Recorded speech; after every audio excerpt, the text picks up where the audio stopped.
hear me, friend? On the block, we began. Take it to all the world with internet. Okay. First off, I would like to say we have to define the word orthodox. And, I know to a lot of people, that kind of means the original way or the straight way, but really that just means a uniform way. So when we kind of talk about the uniformed way, have you ever heard of the divine constitution and bylaws? The very first act says something to the degree that uh, the sheikh and the chairman are empowered to create law and enforce laws.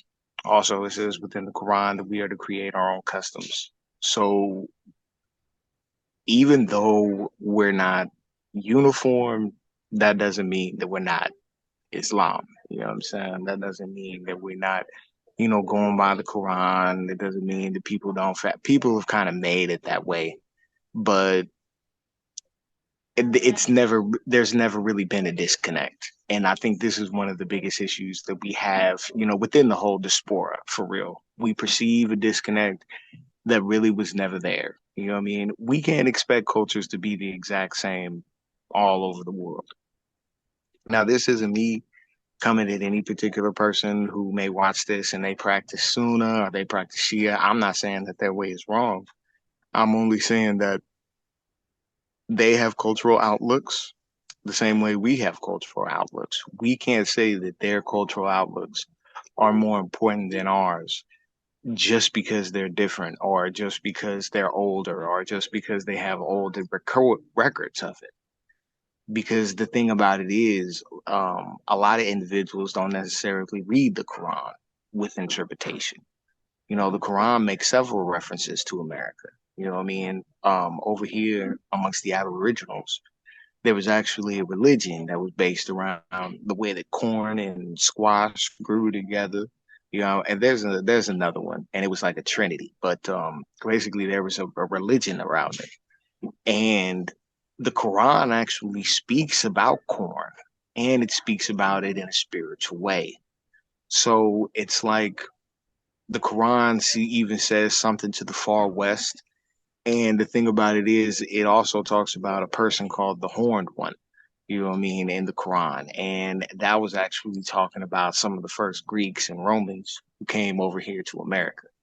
So it's like there never really was a disconnection between the two cultures. We've perceived it. We've perceived differences like that. But when we look at the original Ummah, they didn't all practice like Prophet Muhammad sallallahu alaihi wasallam. They try to create that image, but that's not what really happened. The thing about it is there were people who were still animists.